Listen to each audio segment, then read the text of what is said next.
हाँ फ्रेंड्स, आज हम देखेंगे। देखिए, आज हमको पढ़ना सक्रियता श्रेणी। सक्रियता श्रेणी होती क्या है? सबसे पहले जानेंगे सक्रियता श्रेणी। इसको एक और नाम से जाना जाता है, विद्युत रासायनिक श्रेणी भी कहा जाता है। सबसे पहले बात कर लेते हैं सक्रियता श्रेणी होती क्या ना। तो ध्यान देंगे, बहुत सरल चीज हम पढ़ेंगे, सक्रियता श्रेणी। ओके, सक्रियता श्रेणी के एक और नाम जानते हैं, विद्युत रासायनिक श्रेणी। विद्युत रासायनिक श्रेणी, विद्युत रासायनिक श्रेणी।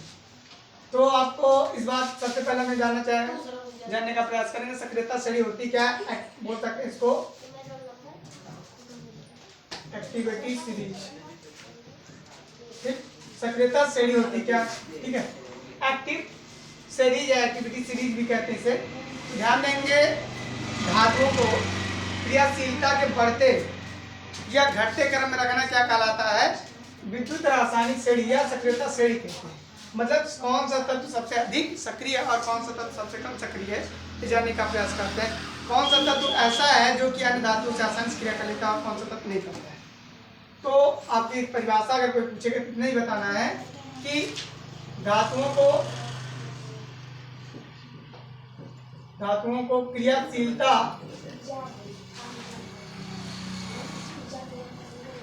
के बढ़ते या घटते क्रम में रखने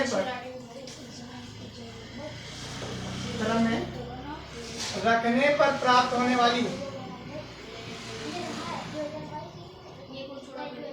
श्रेणी को सक्रियता श्रेणी कहते हैं। सक्रियता श्रेणी कहते हैं। ध्यान दें पुनः, धातुओं की क्रियाशीलता के आरोही अवरोही क्रम में रखने पर प्राप्त होने वाली श्रेणी क्या कह सकते हैं? सक्रियता श्रेणी। या बढ़ते या घटते क्रम में रखने पर प्राप्त होने वाली श्रेणी को सक्रियता श्रेणी कहते हैं। अब ध्यान देंगे, जैसे इसको याद कर देखिए, कौन कौन से, जैसे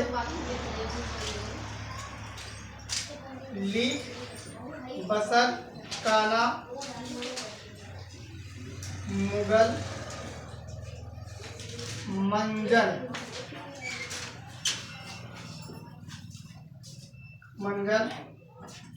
कर,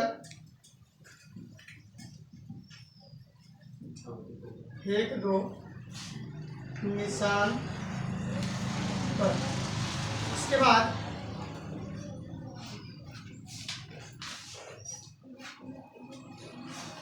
है क्या हाल है आज आपका।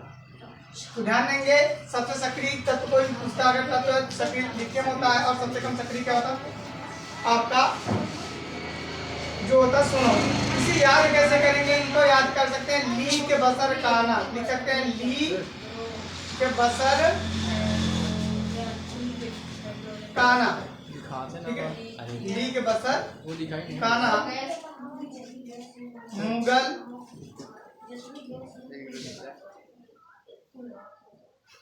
मंजन, कर,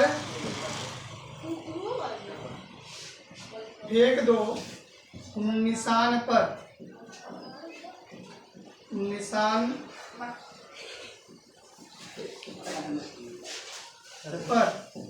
इसके बाद इसे याद करना कैसे है?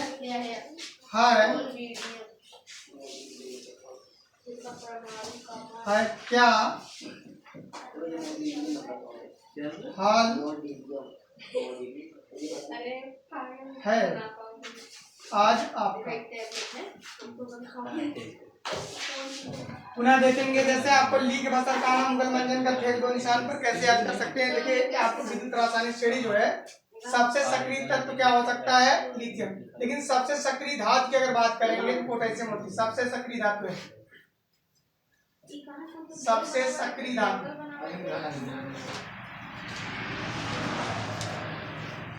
सबसे सक्रिय धातु और सबसे सक्रिय तत्व, सबसे सक्रिय